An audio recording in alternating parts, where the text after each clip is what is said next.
ఇక 7 దశల్లో లోక్సభ ఎన్నికలు రాష్ట్రంలో పోలింగ్ మే 13న జూన్ 4న కౌంటింగ్ షెడ్యూల్ను విడుదల చేసిన ఎలక్షన్ కమిషన్ ఏపీ సహా 4 రాష్ట్రాల్లో లోక్సభతో పాటే అసెంబ్లీ ఎన్నికలు షెడ్యూల్ ప్రకటనతో ఎన్నికల కోడ్ అమల్లోకి వృద్ధులు దివ్యాంగులు ఇంటి నుంచే ఓటేయొచ్చు ఫేక్ న్యూస్ వ్యాప్తి కోడ్ ఉల్లంఘిస్తే కఠిన చర్యలు ప్రచారానికి పిల్లల్ని వాడుకోవద్దని హెచ్చరిక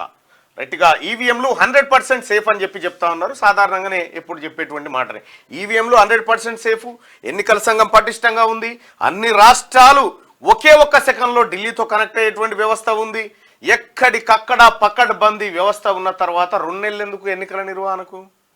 అంతే కదా అయితే ఉంటుంది అంతే ఇక్కడ ఎన్ని ఫేజ్లలో అనేది చూస్తే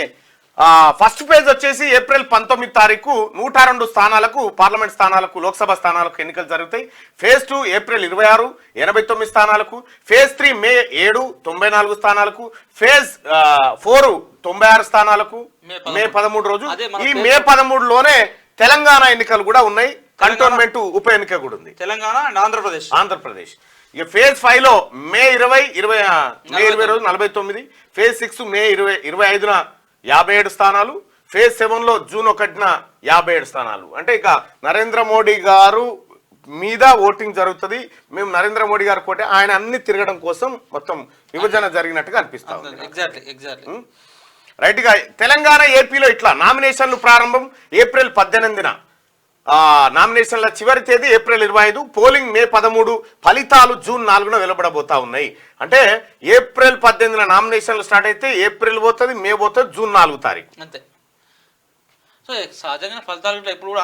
అన్ని ఫేజ్ల ఎలక్షన్లు పూర్తయిన తర్వాత అది కామనే లేకపోతే మిగతా వాటి మీద ఇంపాక్ట్ చూపిస్తుంది ఇక జూన్ 4న కౌంటింగ్ షెడ్యూల్ విడుదల చేసిన ఎలక్షన్ కమిషన్ ఏపీ సహా 4 రాష్ట్రాల్లో లోక్సభతో పాటే అసెంబ్లీ ఎన్నికల షెడ్యూల్ ప్రకటనతో ఎన్నికల కూడా అమల్లోకి వచ్చిందని చెప్పి ఇక్కడ కనిపిస్తా ఉంటే ఇక లోక్సభ ఎన్నికలకు నగారా మోగింది దేశవ్యాప్తంగా 543 లోక్సభ నియోజకవర్గాలకు ఏప్రిల్ 19 నుంచి జూన్ 1 వరకు 7 విడతల్లో ఎన్నికలు జరగనున్నాయి జూన్ 4న ఓట్లను లెక్కించి ఫలితాలను ప్రకటించనున్నారు ఎలక్షన్ కమిషనర్లు సుఖ్బీర్ సింగ్ సంధు జ్ఞానేష్ కుమార్లతో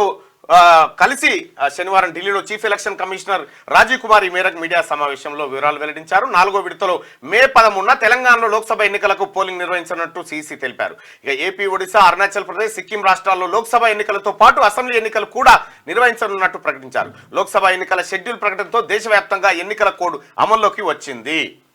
ఇప్పుడు వస్తాండో చూసుకుంటూ వచ్చిన గొడవలకుంటా రాతలకు అన్నిటికీ తెల్ల రంగులు ఎత్తాలి వేస్తురా మొత్తం కోడ్ అమల్లోకి ఇదో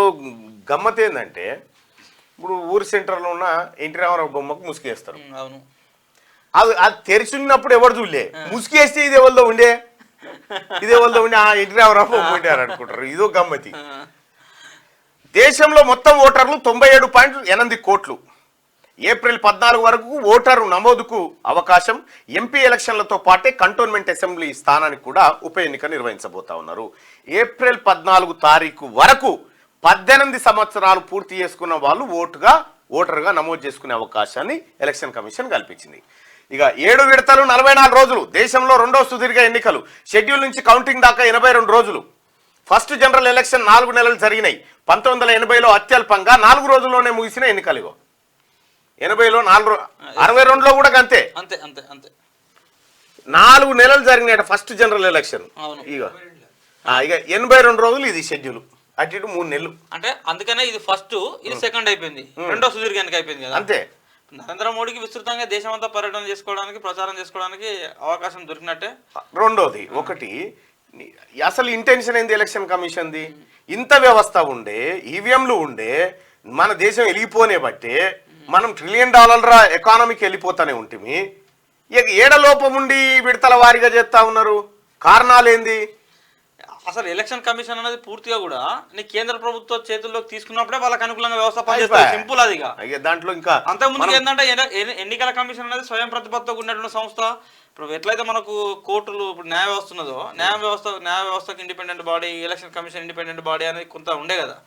ఇప్పుడు ఎన్నికల కమిషన్ కూడా పూర్తిగా నరేంద్ర మోడీ 10 ఏళ్లలో ఎన్నికల కమిషన్ పూర్తిగా సెంట్రల్ ఆధీనంలోకి తీసుకున్నాడు కదా రేపు ఒకవేళ కనుక నరేంద్ర మోడీ వైదొలిగితే వచ్చే ప్రభుత్వాల్లో వాళ్ళ ఆధీనంలో తీసుకొని వాళ్ళకి అనుకూలంగా చేస్తాయి ఇందులో నరేంద్ర మోడీ స్పెసిఫిక్ గా చెప్పాల్సింది ఎవరు వచ్చినా అంతే